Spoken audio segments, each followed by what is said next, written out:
ఓం నమ శివాయ. హర హర మహాదేవ శంభో శంకర. ముందుగా అందరికీ మహాశివరాత్రి శుభాకాంక్షలు. అందరికీ పార్వతీ పరమేశ్వర అనుగ్రహం ఉండాలని మనస్ఫూర్తిగా ఆ స్వామిని వేడుకుంటూ మహాశివరాత్రి రోజున జ్యోతిర్మయ రూపంలో ఒక మహాలింగ రూపంలో పరమేశ్వరుడు ఉద్భవించాలని మనందరం నమ్ముతాం.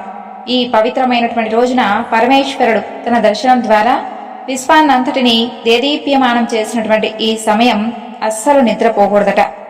అయితే రాత్రంతా జాగరణ చేసి మేల్కుంటే మంచి ఫలితాలు వస్తాయని పండితులు కూడా చెబుతున్నారు. పురాణాల ప్రకారం మహాశివరాత్రి రోజున 14 లోకాల్లో ఉండేటటువంటి పుణ్యతీర్థాలన్నీ బిల్వమూలంలో ఉంటాయట. అందుకే ఈ పవిత్రమైనటువంటి రోజున ఉపవాసం ఉండి ఒక్క బిల్వపత్రాన్ని పరమేశ్వరుడికి సమర్పించి ఎవరైతే తరిస్తారో వారు పరమేశ్వరుడి సాన్నిధ్యాన్ని పొందుతారట. మహాశివరాత్రి రోజున పరమేశ్వరుని ఆలయాల్లో జరిగేటటువంటి పూజల్లో పాల్గొంటే సిరి సంపదలు పెరుగుతాయని వేద పండితులు సైతం చెబుతున్నారు. మరి పురాణాల ప్రకారం కైలాస పర్వతం మీద పార్వతీ పరమేశ్వరుడు సుఖాసీనులై ఉంటారు. అప్పుడు పార్వతీదేవి పరమేశ్వరుడితో అన్ని వ్రతాలలో ఉత్తమమైనటువంటి వ్రతం ఏది అని అడగగా అప్పుడు పరమేశ్వరుడు శివరాత్రి వ్రతం అని వ్రతాల కన్నా కూడా ఉత్తమమైనదని చెబుతాడు. ఆ వ్రతం యొక్క విశేషాలను ఈ విధంగా తెలియజేస్తాడు. ఈ వ్రతాన్ని మాఘ బహుళ చతుర్దశి నాడు మాత్రమే ఆచరించాలని, తెలిసి చేసినా తెలియక చేసినా ఈ వ్రతాన్ని ఒక్కసారి చేసినా యముడి వారి నుండి తప్పించుకొని విముక్తి పొందుతారని స్వామి చెబుతాడు. అదే సందర్భంలో పార్వతీదేవికి ఒక ఆసక్తికరమైనటువంటి కథ గురించి కూడా చెబుతాడు. మరి ఇప్పుడు ఆ కథ గురించి తెలుసుకుందాం.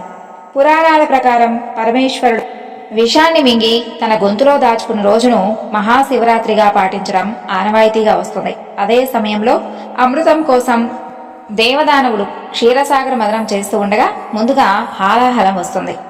వాటి విషజ్వాలలు ముల్లోకాలను ముప్పు తిప్పలు పెడుతూ ఉండడంతో అందరూ కలిసి పరమేశ్వరుణ్ణి శరణు వేడుకుంటారు. భక్తవ శంకరుడైనటువంటి ఆ పరమేశ్వరుడు ఆ సమయంలో హాలాహలాన్ని తీసుకొని దిగమింగి తన కంఠంలో బంధించాడు. హాలాహల ప్రభావానికి పరమేశ్వరుడి కంఠం కమిలిపోతుంది. అంతే, అప్పుడు అది నీలి రంగులోకి మారిపోతుంది. దాంతో పరమేశ్వరుడు నీలకంఠుడయ్యాడు. అదే సమయంలో కింద పడిపోతాడు. అప్పుడు పార్వతీదేవి తన భర్త తలను ఒడిలోకి తీసుకుని దుఃఖిస్తూ ఉంటే మిగతా అందరూ కూడా శోకసంద్రంలో మునిగిపోయి ఉంటారు. అప్పుడు పరమేశ్వరుడు మెలకువలోకి వచ్చేంత వరకు జాగరణ చేస్తారు.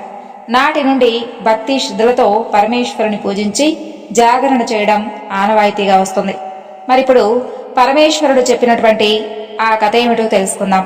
ఒకప్పుడు పర్వత ప్రాంతంలో హింస చేసేటటువంటి ఒక వేటగాడు ఉండేవాడు. అంటే ప్రాణి హింసకు పాల్పడేటటువంటి వేటగాడు అనమాట. అతను ప్రతిరోజు కూడా ఉదయం వేళల్లో అడవికి వేటకు వెళ్లి సాయంకాలం లోపు ఏదో ఒక జంతువునైతే ఖచ్చితంగా వధించి ఇంటికి తీసుకుని వెళ్లేవాడు. అలా ప్రతిరోజు తనతో పాటు తన కుటుంబం యొక్క కడుపు నింపుతూ ఉండేవాడు ఆ వేటగాడు. ప్రతిరోజు అడవికి వేట నిమిత్తం వెళ్లేటటువంటి అతనికి ఒకనాడు ఉదయం నుండి సాయంత్రం వరకు ఎంత వెతికినా ఏ జంతువు అతని కంటపడదు. దాంతో ఆ రోజు సమయం అతనికి బాగా లేదనుకొని ఖాళీ చేతులతోనే ఇంటికి తిరుగుముఖం పడతాడు. అయితే అలా ఇంటికి బయలుదేరినటువంటి ఆ వేటగాడికి దారిలో ఒక ఆలోచన వస్తుంది. అక్కడే ఒక వాగు కనిపిస్తుంది అతనికి. అక్కడికి నీరు తాగేందుకు కొన్ని జంతువులు ఖచ్చితంగా వస్తాయని చెప్పి అతను భావిస్తాడు. ఇక అంతే, వెంటనే దగ్గరలో ఉన్నటువంటి ఒక చెట్టుపైకి ఎక్కి అటువైపు అదే పనిగా చూస్తూ ఉంటాడు. అంటే ఏ జంతువైనా రాకపోతుందా అంటూ తన మనసులో భావిస్తూ చూస్తూ ఉంటాడు. తన చూపులకు అడ్డంగా వచ్చినటువంటి ఆ చెట్టుకు ఉన్నటువంటి ఆకులను కాయలను విరిచి కింద పడేస్తూ ఉంటాడు. అప్పుడు చలిగాలులు విపరీతంగా వీస్తూ ఉంటాయి. ఆ సమయంలో శివశివ అంటూ గజగజ వణుకుతూ విల్లు ఎక్కిపెట్టి జంతువుల కోసం ఎదురు చూస్తూ ఉంటాడు ఆ వేటగాడు. అయితే అలా ఎదురు చూస్తూ ఉన్నటువంటి అతనికి తెల్లవారుజామున ఒక లేడీ కనిపిస్తుంది. వెంటనే తన విల్లులోని బాణాన్ని ఎక్కుపెడతాడు. అది చూసినటువంటి ఆ లేడీ ఒక మనుష్య రూపంలో ఉన్నటువంటి గొంతుతో ఈ విధంగా ఆ వేటగాడితో చెబుతుంది. ఓ వేటగాడా, నన్ను చంపవద్దు అంటూ మనిషిలా మాట్లాడుతుంది. అప్పుడు ఆ వేటగాడు ఆశ్చర్యపోయి, మనిషిలాగా మాట్లాడుతున్నావే, ఎవరు నువ్వు అని అడుగుతాడు.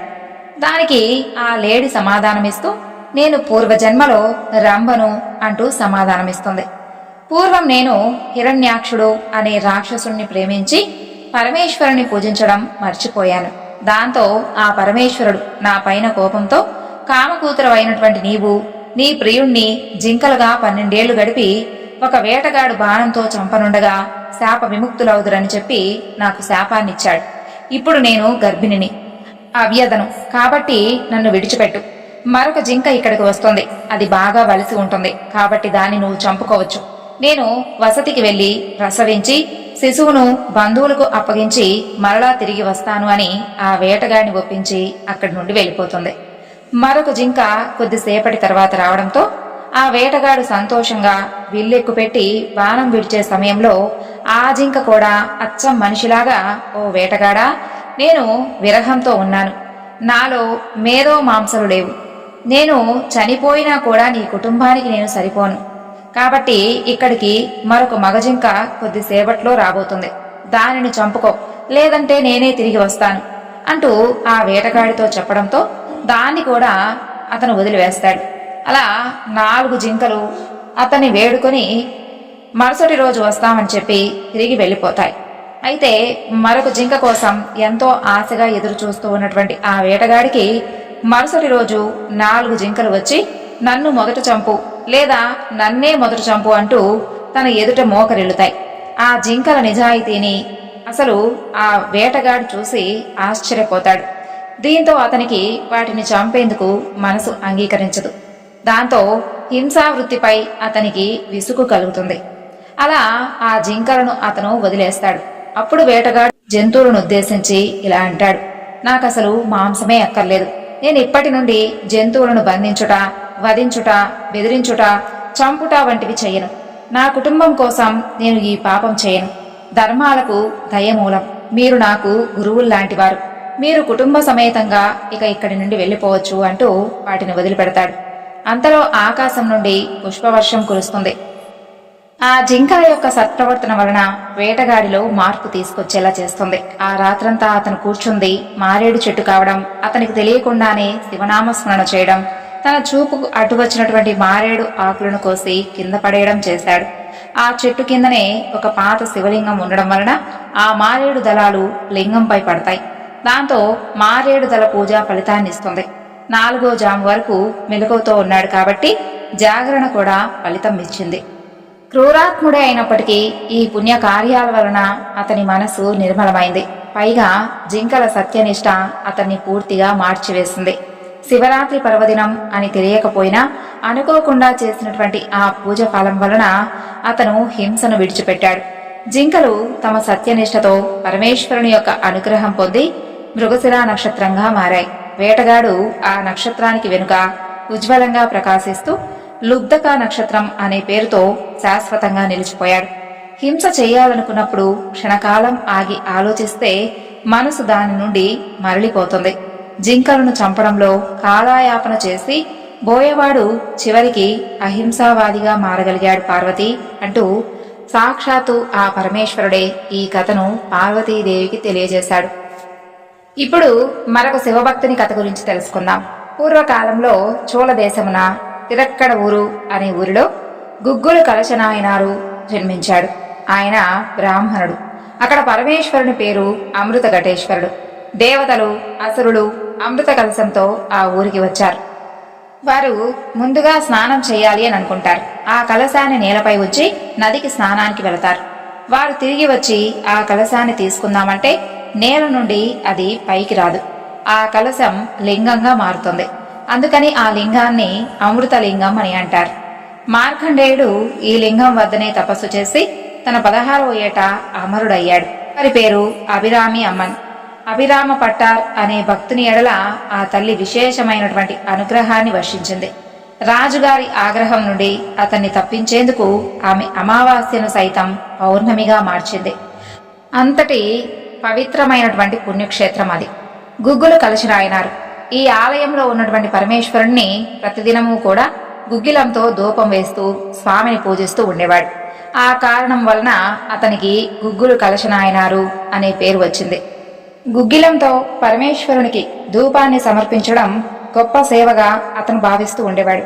అందువలన చేతిలో ఒక చిన్న కుంపటి అగ్ని గుగ్గిలం పుచ్చుకొని నిరంతరం ఆ పరమేశ్వరునికి గుగ్గిలం ధూపం వేస్తూ స్వామిని అర్చిస్తూ తన జీవితాన్ని చక్కగా గడుపుతూ ఉండేవాడు. ఆ యొక్క భక్తుని సేవా విశేషం, అతని శివార్చన, అతనికి ఉండేటటువంటి తపన పరమేశ్వరుణ్ణి ఎంతో పరవశింపచేశాయి. అతని పరమ భక్తి విశేషాలు ప్రపంచం అంతటికీ కూడా చూపాలి అని చెప్పి ఆ పరమేశ్వరుడు నిశ్చయించుకుంటాడు. అలా పరమేశ్వరుని యొక్క సంకల్పమున నాయనారు కటిక పేదవాడవుతాడు. ఆస్తంతా కూడా అమ్ముకోవాల్సి వస్తుంది. వారి కుటుంబం పస్తులుండవలసి వస్తుంది. అయినప్పటికీ ఆ నాయనారు మాత్రం తన గుగ్గిలం సేవలు మాత్రం ఎప్పుడూ మానలేదు. అలా ఒక రోజున తన భార్య ఇలా అనుకుంటుంది, ఉన్న అన్నింటినీ అమ్మేసుకున్నాము, ప్రతి స్త్రీ భర్త చనిపోయినంత వరకు అట్టి పెట్టుకోవాల్సినటువంటి మంగళసూత్రాన్ని కూడా అమ్మేసేలా ఉంది మన పరిస్థితి. కేవలం మన దగ్గర అది మాత్రమే మిగిలింది. భర్త పిల్లలు ఆకలితో నకనకలాడుతూ ఉన్నారు. ఇలా ఆలోచించుకుని ఆ మెడలో ఉన్నటువంటి పుస్తలకు బదులుగా ఒక పసుపు కొమ్ము ఉంచుకొని తన బంగారు మాంగళ్యాన్ని భర్తకు తీసిచ్చి, ఏమయ్యా దీనిని అమ్మి ధాన్యం తీసుకొనిరా అని చెప్పి భర్తను ప్రార్థిస్తుంది. అతను అది పుచ్చుకొని అంగడి కోసం అని చెప్పి బయలుదేరి వెళతాడు. బజారుకు వెళుతూ ఉండగా ఒక వర్తకుడు గుగ్గిలం మూటలను భుజాల మీద ఉంచుకొని వాటిని విక్రయించడం, ఎదురు రావడం ఒకేసారి జరుగుతుంది. ఆ యొక్క వర్తకుడిని ఈ నాయనారు ధాన్యం కొనడం కోసం వెళ్తున్నాడు కదా, అయితే దేవుని సేవ కోసం ఉపయోగపడేటటువంటి ఆ గుగ్గిలం కొనడం చాలా మంచిది కదా అని చెప్పి ఆ మంగళసూత్రాన్ని ఆ వర్తకుడికి ఇచ్చి, వర్తకుడి దగ్గర నుండి గుగ్గిలాన్ని చక్కగా ఆ మూటలన్నీ తీసుకొని వాటిని ఆలయానికి తీసుకొని వెళ్ళి యథారీతిగా గుగ్గిలం ధూపంతో స్వామిని అర్చిస్తూ తపోనిమగ్నుడై ఉంటాడు. క్షుద్బాధ తట్టుకోలేక నాయనారు యొక్క పిల్లలు అలసిపోయి పడుకుంటారు.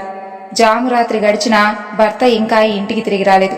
అప్పుడు నాయనారు భార్య ఆ దైవాన్ని ప్రార్థివ్వడం మొదలు పెడుతుంది. తనకు అతి పవిత్రమైనటువంటి మాంగళ్యాన్ని కూడా తన భర్త పిల్లల ఆహారం తీర్చేందుకు పసుపు కొమ్మతో సరిపెట్టుకొని ఇచ్చాను కదా, అయినప్పటికీ ఓ పరమేశ్వర, అసలు ఎందుకయ్యా ఇలా జరుగుతుంది అని అనుకుంటూ స్వామిని ప్రార్థిస్తుంది. ఆమె ప్రార్థనకు, నాయనార్ భగవత్ సేవానిష్టకు, వారి మంచితనానికి, వారికి ఉన్నటువంటి పరమ పవిత్రతకు పరమేశ్వరుడు చాలా సంతోషం చెందుతాడు. ఆ విధంగా ఆమె కలలో పరమేశ్వరుడు కనిపించి, నీకు సకల సౌభాగ్యాలు ఇస్తున్నాను అని చెప్తాడు. ఆమె మేల్కొనగానే ఆమె ఆశ్చర్యచకితురాలవడంతో వారి గృహం సకల సంపదలతో నిండిపోయి ఉంటుంది. వెంటనే ఆమె పరవశంతో పరమేశ్వరుణ్ణి స్తుతిస్తుంది. ఆయనపై అనేక పాటలు పాడుతుంది. మహానంద భరితురాలై వెంటనే వంట చేసి తన బిడ్డలకు అన్నం పెట్టి భర్త రాక కోసమై వేచి చూస్తూ ఉంటుంది.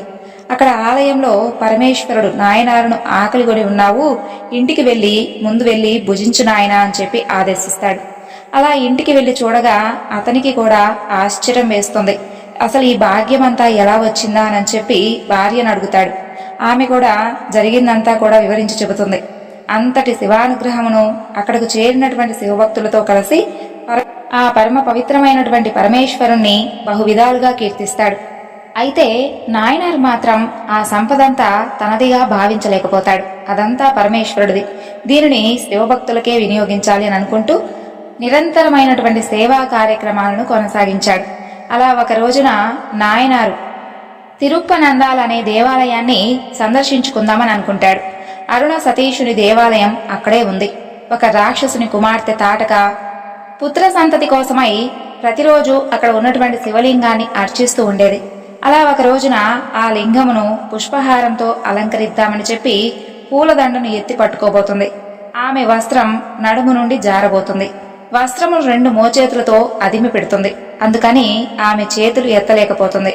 ఆమెకు కలిగినటువంటి ఆ యొక్క అసౌకర్యమును తొలగించేందుకు పరమేశ్వరుడు ఒక పక్కకు ఒరిగి ఆమె దండను స్వీకరించాడు. అప్పటి నుండి ఆ లింగం ఆ విధంగా ఒరిగిపోయి ఉంటుందట. చాలా మంది ఆ లింగాన్ని సరిచేసేందుకు ప్రయత్నించారు. కానీ ఆ లింగం మాత్రం సరిగ్గా ఉండేందుకు వీలు కుదరలేదు. అయితే ఆ రాజ్యాన్ని పరిపాలించేటటువంటి రాజుగారు ఆ యొక్క శివలింగానికి ఉన్నటువంటి వంపుకు మోకులు తాళ్లు కట్టించి ఏనుగులతో లాగిస్తాడు. అప్పటికి ఎలాంటి ప్రయోజనమూ కలగలేదు. రాజుగారికి ఏం చెయ్యాలో పాలుపోలేదు. ఆ సంగతంతా గుగ్గులు కలశనాయనారుకు తెలుస్తుంది.